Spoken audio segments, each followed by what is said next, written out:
The Avengers radio series, a cultural phenomenon in South Africa back in the 1970s. South Africa was a country with no national television service. It wasn't until 1976 that the country would get its first taste of television broadcasts. But before that, radio was the primary medium of entertainment and information for the masses. This was the context when The Avengers, a British spy FI series, made its debut on South African radio and became a cultural phenomenon. The Avengers was a British television series that originally aired from 1961 to 1969. The show revolved around the adventures of John Steed, a suave and sophisticated secret agent, and his various female associates. The series was a unique blend of traditional spy thriller elements with science fiction and fantasy, which set it apart from other shows of its time. While the series was hugely popular in the UK and had also made a significant impact in the American markets, being one of the rare British series given a network transmission slot, it was virtually unknown in South Africa. This was primarily due to the lack of a national television service in the country until 1976. However, as a film series, The Avengers was able to gain some exposure in South Africa through film rentals. But it was the launch of the radio series that truly brought The Avengers to the masses in South Africa. Come and listen at www.myclassicradio.net. Approximately coast to coast. Now from approximately coast to coast. Bob Elliott. Ray Goulding. And Ray Goulding. Take great pleasure. Presenting. The CBS. Oh, I have. The CBS Radio Network. Right.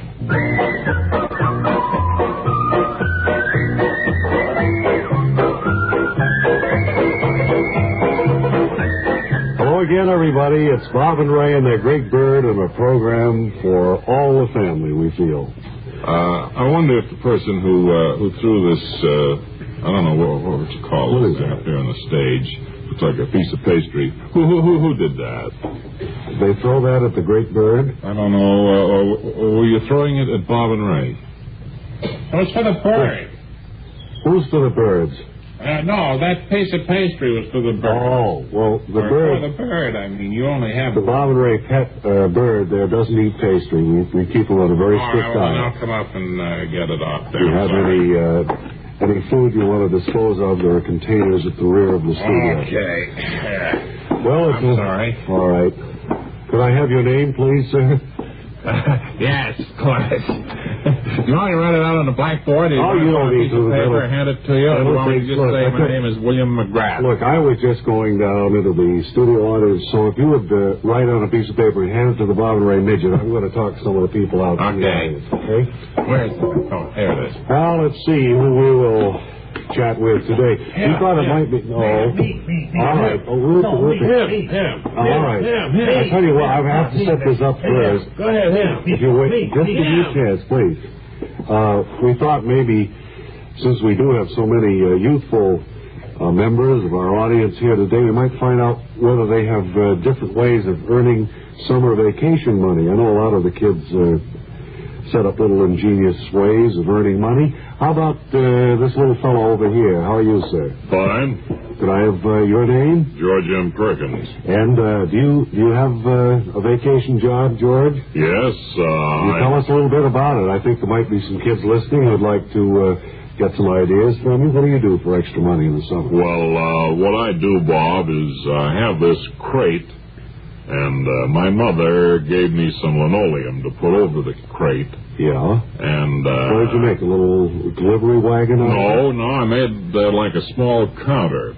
Yeah. And then my mother gave me some orange mix and some water, and I painted a little sign. I'm selling orange out in front of my house for a nickel a glass. Say, that is a wonderful idea, and I'll bet a lot of kids are getting real anxious to go into business like that. How long have you had your little business going there, George? Well, I started it 3 weeks ago, and I've had quite a bit. You charge a nickel a glass? Yeah. What's been your biggest day to date?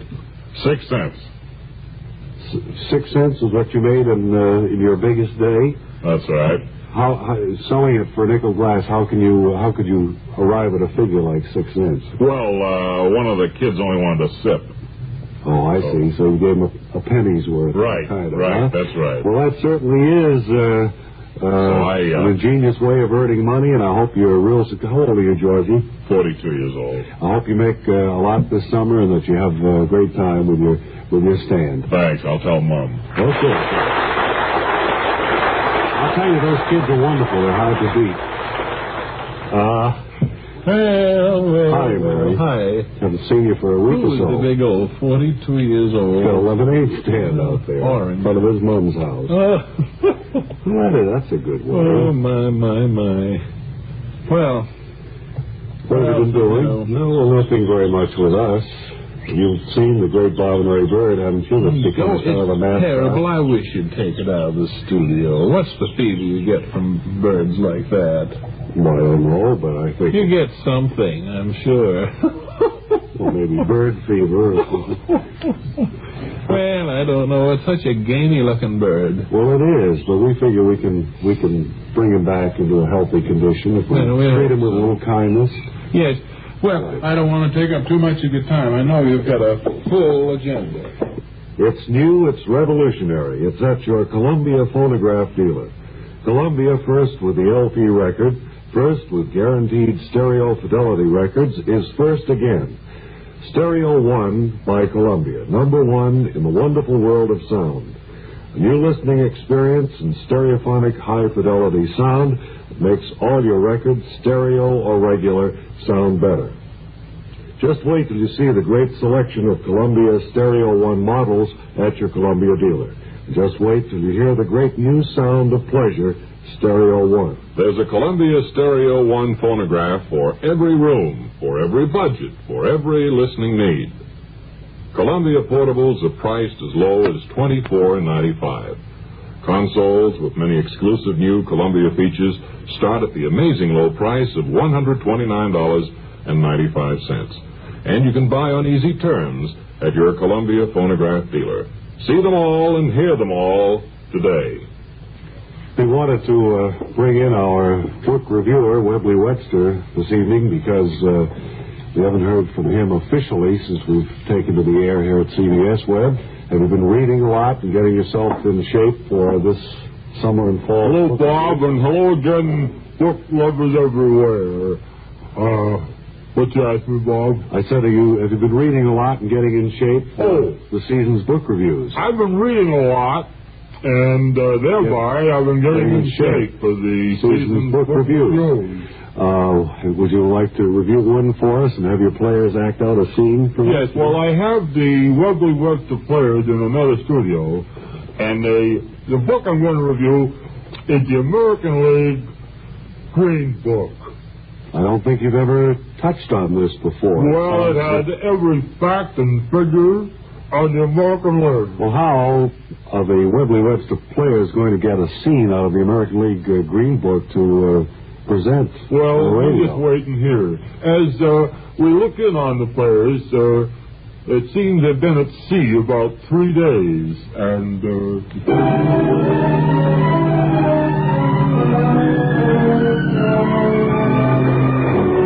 you sent for me, Captain? Well, matey, where be the captain's port? Well, I'll have to go below decks and get it for you, sir. Why,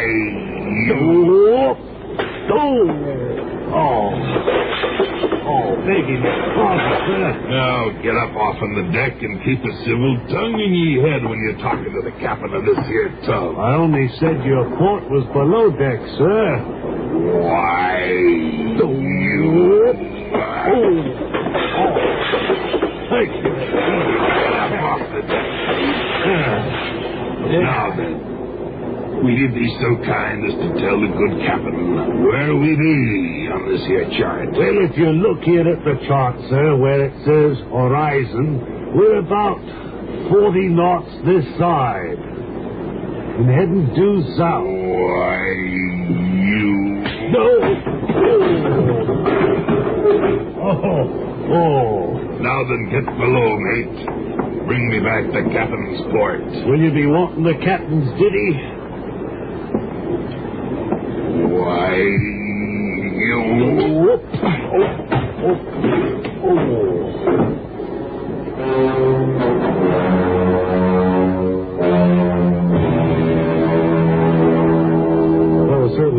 exciting A terrific book. scene. I recommend it for everybody, from little kids to old gaffers and everybody. Men and women.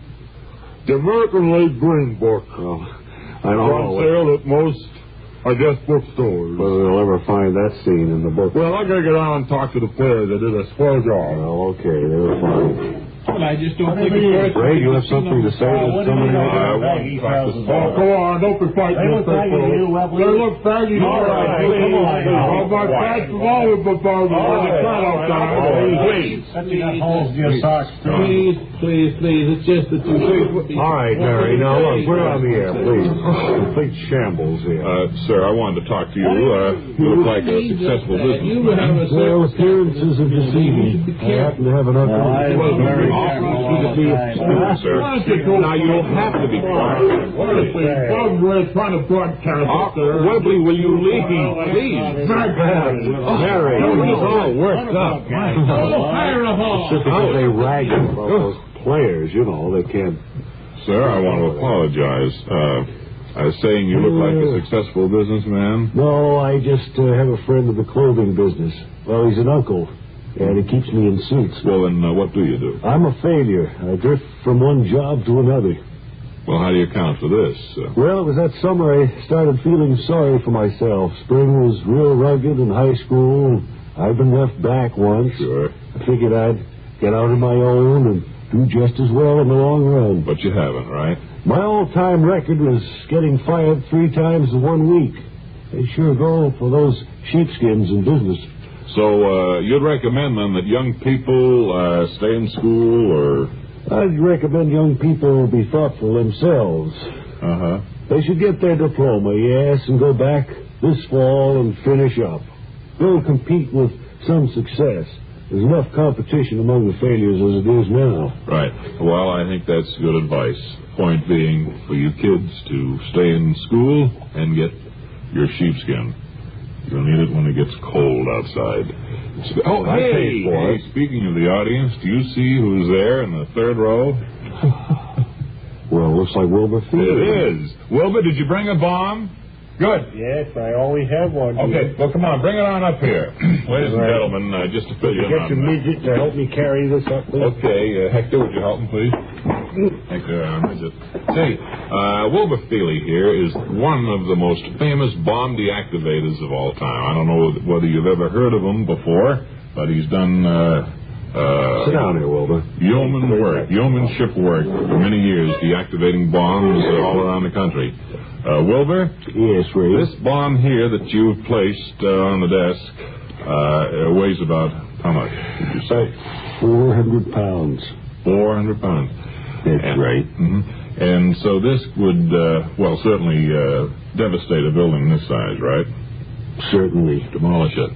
Wilbur, friends... You know something had happened if it went off. Mm-hmm. You bet. That's my job, to keep it from that. So you're going to deactivate this bomb on the air. Wilbur, I'm going to step in the control room. Yeah, I'll go with you, Ray. Okay. Wilbur, use that microphone there.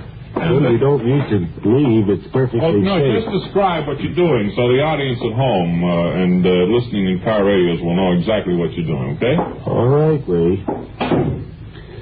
All right, then we'll begin. Ray, I won't need music for this. No music, please. I like to work alone. Now, the first step in the deactivating of a bomb of this sort, of course, is to remove the nose cap, which houses the wires which must be disconnected or clipped in order to make the bomb inactive. Very slowly now, we unscrew the cap, making certain not to move the bomb. And there it is. Lay it quietly down the side. Now we are exposed to 3 different colored wires, a red, a green, and a yellow. The red wire, the simplest one, of course, is the timing device wire. And by clipping that, we stop the timing device, leaving us with a green and a yellow wire. This is the most important part, because we must get the wires cut in the proper sequence. Cutting them in the wrong sequence, that is, the red before the yellow or the yellow before the red, can be very troublesome. In this type of bomb, I shall cut the green one first. Everything is fine. Now that leaves us with the one final yellow wire, and to make certain, we shall clean the wire just a bit, removing some of the, not too much, some of the covering. Now we have the bare wire exposed, and one more clip of the clippers, and we will have deactivated another bomb.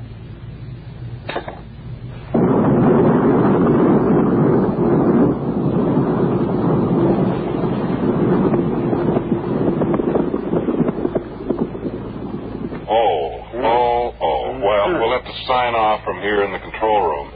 Until the next time, this is Ray Goulding reminding you all to write if you get work. Bob Elliott reminding you to hang by your thumb. Oh, look at the midget. Yeah.